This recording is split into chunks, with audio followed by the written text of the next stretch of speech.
शान हमारा హైదరాబాద్. హైదరాబాద్ అనేది ఒక ముత్యాల హారం అయితే, ఒక ధగధగ మెరిసే ముత్యాల హారం అయితే, ఆ హారంలో మధ్యలో చెమట చుక్కలతో ఆత్మీయమైన అనుబంధాలతో మెరిసిపోయే బంగారు పతకం ముషీరాబాద్. హైదరాబాద్ ముత్యాల హారం అయితే దాని మధ్యలో ఉన్న బంగారు పతకం ముషీరాబాద్. జామా మసీద్ ఆజా. ముషీరాబాద్ అంటే ఏం యాదికి వస్తుంది? జామా మసీద్ ఆజా. దాయిరా, దాయిరా సర్కిల్ అంటే ఏంది? రామ్నగర్ చేపల మార్కెట్.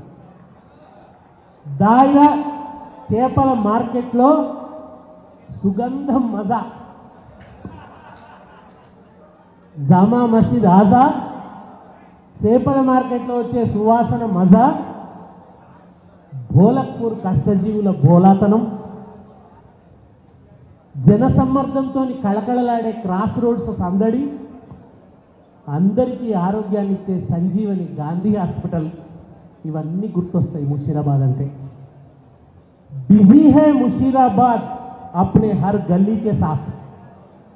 बिजी है मुशीराबाद अपना हर गली के साथ, फिर भी पुरानी यादों की चाशनी है इसके साथ.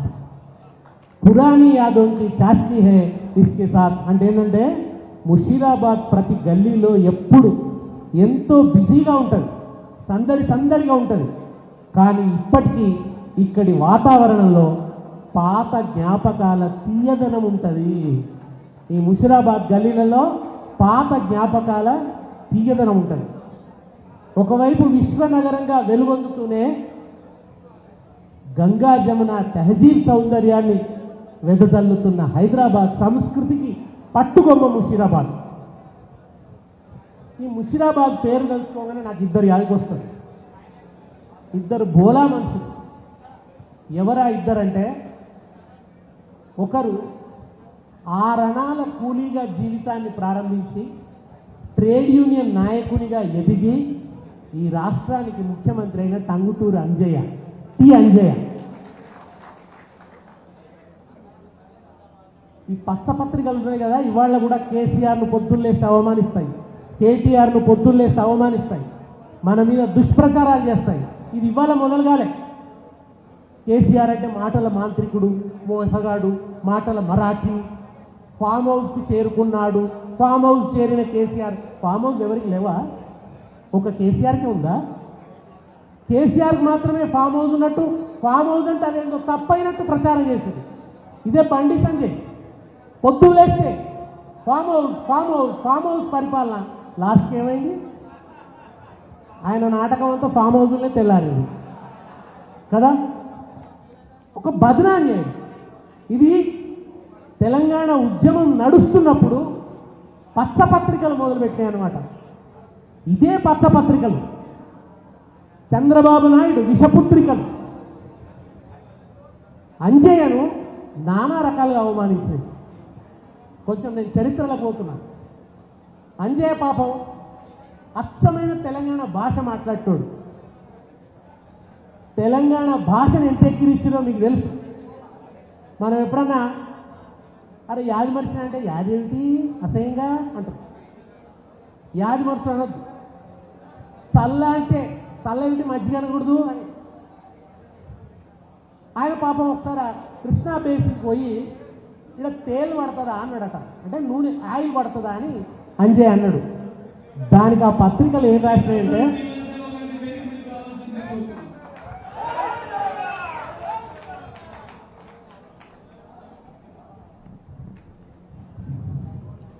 తలసాని శ్రీనివాస్ యాదవ్ అన్న,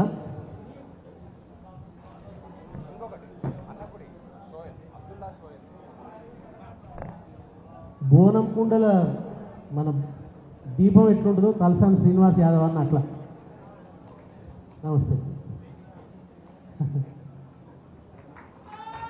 తను కూడా ఒక అట్టడుగు స్థాయి నుంచి ఎదిగి వచ్చి విజయవంతమైనటువంటి రాజకీయ జీవితం కలిగినటువంటి నాయకుడు తలసాని శ్రీనివాస్ యాదవ్ అన్న. మీకు సనత్ నగర్కు ఒక పోలిక ఉన్నది. మీ దగ్గరే ఉంది ఆజామాబాద్ ఇండస్ట్రియల్ ఏరియా. ఆజామాబాద్ అంటే ఇండస్ట్రీ, సనత్ అంటే కూడా ఇండస్ట్రీ అనే అర్థం, పరిశ్రమ అని అర్థం. సనత్ నగర్ అంటే కూడా పరిశ్రమలు ఉన్న ప్రాంతం. ఆ అంజయ్య పాపం ఆయన ఆ కృష్ణా బేసిన్లో తేలు పడుతుందా అని అంటే అంజయ్య భాషను ఎక్కిరించింది.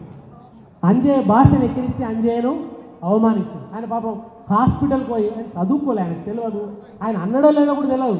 ఇట్లాంటి జోకులు ఆయన మీద పుట్టించారు. ఆయన అక్కడ లేబర్ రూమ్ అని రాస్తుంటే ఇలా లేబర్ విశ్రాంతి తీసుకుంటారా అని అడిగింది ఆయన పాపం.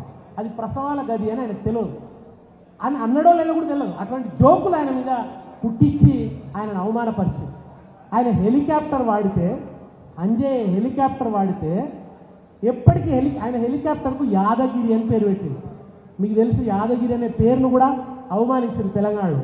సినిమా డైలాగులు రాద్దు, నా పేరు యాదగిరి, మా ఊరు భువనగిరి, నేను చేసేది దాదాగిరి అని.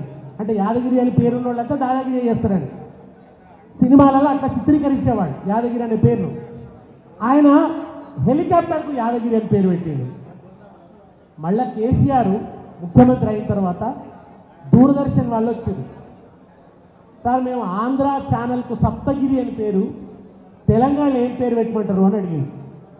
తెలంగాణ రాష్ట్రం ఏర్పడ్డ తర్వాత వెంటనే కేసీఆర్ చెప్పింది ఏందో తెలుసా, యాదగిరి అని పెట్టండి అని చెప్పింది. ఇవాళ మీరు చూడండి, దూరదర్శన్ తెలంగాణలో వచ్చే ఛానల్ పేరు యాదగిరి. ఆ యాదగిరి అని హెలికాప్టర్కు పేరు పెడితే ఆయన ఎక్కిరిచ్చిరు అంజయ్య. ఆయన ఎప్పుడు హెలికాప్టర్ వాడతాడని చెప్పి ఆయన ఏలికొక హెలికాప్టరు బొమ్మను, చిన్నపిల్లలుగా బొమ్మను పెట్టుకున్నట్టు ఆ బొమ్మ చుట్టినట్టు కార్టూన్లు వేసి అంజయ్యను అవమానించారు. అంటే ఈ మొదటి నుంచి కూడా తెలంగాణ నాయకుల్ని అవమానించటం అనేది వీళ్ళకి అలవాటు. దుష్ప్రచారాలు చేయడం అనేది అలవాటు. అట్లా భయంకరమైన దుష్ప్రచారం చేసి ఇప్పటికి కూడా చూడండి, మీరు కేటీఆర్ మీద ఎన్ని అభాండాలు వేస్తున్నారు.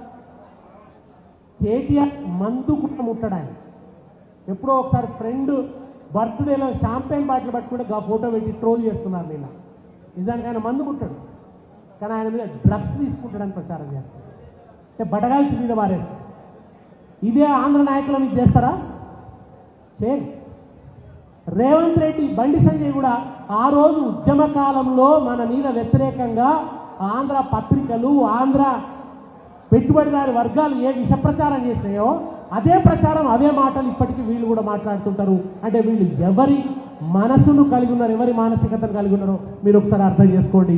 వీళ్ళ మనసులో ఎవరున్నారో, వీళ్ళ బుద్ధి ఎటువంటిదో మీరు ఒకసారి అర్థం చేసుకోండి. ఒకటి అంజయ్య యాదకి వస్తాడు, రెండో వ్యక్తి నాయని నరసన్న. ముషిరాబాద్ అంటే యాదకి వచ్చేది నాయని నరసన్న. ఒక సోషలిస్ట్ నాయకుడిగా 1969 ఉద్యమంలో ప్రత్యక్ష భాగస్వామిగా నాయని నరసింహారెడ్డి గారు లాఠీలకు ఎదురొడ్డినటువంటి వీరుడు ఆయన. ఆయన అంటే అభ్యుదయవాదులకు, విప్లవకారులకు కొండంత అండ నాయని నరసింహారెడ్డి గారు అంటే. మళ్ళా మలిదశ తెలంగాణ ఉద్యమంలో కూడా ఆయన భాగం. ఆ మలిదశ తెలంగాణ ఉద్యమంలో పోలవరం పొక్క వెలిచి రాజశేఖర రెడ్డి నీళ్లు అందుకపోతుంటే కేసీఆర్ గారు ఇంత దుర్మార్గం వీళ్ళు చేస్తున్నప్పుడు మనం ఈ కాంగ్రెస్ ప్రభుత్వంలో ఉండొద్దు, మనం మంత్రి పదవులకు రాజీనామా చేయాలి అని చెప్పి అమెరికాలో ఉన్నాడు నాయని నరసింహారెడ్డి. ఇక్కడి నుంచి టెలిగ్రామ్ పంపిరు ఆయన, మీరు రాజీనామా చేయాలంటే. ఎందుకు చేయాలని కూడా అడగలే, తెలంగాణ కోసం రాజీనామా చేయాలి అంటే ఒక్క నిమిషం కూడా ఆలోచించకుండా అమెరికా నుంచే ఫ్యాక్స్ చేసినటువంటి నిజమైన తెలంగాణ వాది మన నాయని నరసింహారెడ్డి గారు. జోహార్ నాయని నరసింహారెడ్డి. కొనసాగిద్దాం నరసింహారెడ్డి గారి ఆశయాలను. 1978లో జనతా పార్టీ నుంచి 60 మంది ఎమ్మెల్యేలు గెలిచింది. 60 మంది ఎమ్మెల్యేలు గెలిస్తే అందులో 57 మంది పార్టీ ఫిరాయించి మళ్ళా కాంగ్రెస్లో కలిసిపోయారు. కలవకుండా మిగిలిన ముగ్గురిలో నికార్స్గా నిలబడ్డ వాళ్ళలో ఒక్కడు మన నాయని నరసింహారెడ్డి. అది ఆయన చరిత్ర. అందుకనే నాయని నరసింహారెడ్డికి వాళ్ళు మనం నివాళులర్పిస్తాం.